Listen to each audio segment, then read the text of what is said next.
Hello, friends. As I drift along the Nile, I can't help but imagine what the ancient Egyptians must have thought about this mighty river. To them, it wasn't just water.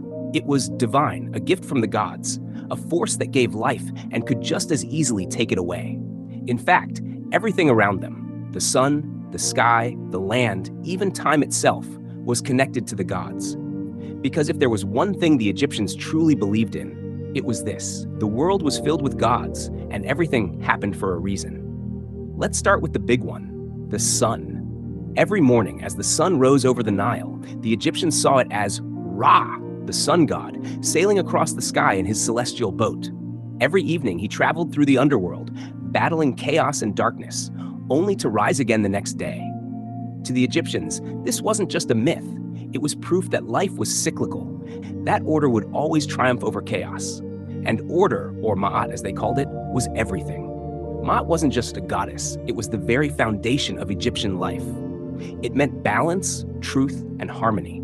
As long as Ma'at was maintained, by people living justly, by the pharaoh ruling wisely, and by the gods keeping the universe in check, Egypt would prosper.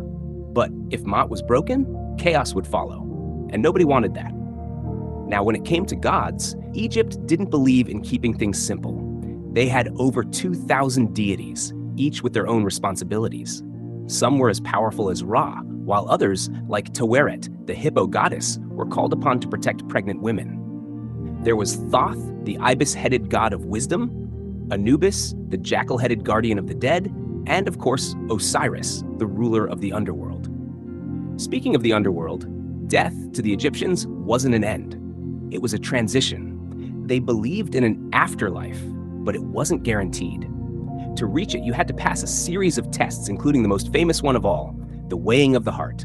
Picture this: you're dead. Your soul stands before Osiris in the Hall of Judgment, surrounded by 42 other gods. In front of you is a giant scale. On one side, your heart, containing all your deeds from life. On the other, a feather, the symbol of Ma'at. If your heart is lighter than the feather, congratulations! You get to enter the field of reeds, a paradise where life continued as it did on earth, just without pain, suffering, or taxes. But if your heart was heavy with sin, well, let's just say there was a very hungry monster named Amit, part lion, part crocodile, part hippo, ready to devour it. And if she did, you didn't just die, you ceased to exist. The worst fate imaginable.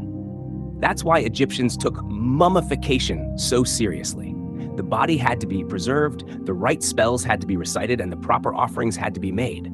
Otherwise, the soul could get lost, stuck between worlds, or worse, be forgotten. And this, my friends, is where Egyptian magic comes in. Because religion wasn't just about worship, it was about power. Spells, amulets, and secret knowledge could influence the gods, protect the living, and even help the dead on their journey. But magic was more than just superstition. It was a way of life. And next time, we'll uncover the mystical side of the afterlife, where spells could open gates, protect souls, and even bring the dead back to life. At least, in a way.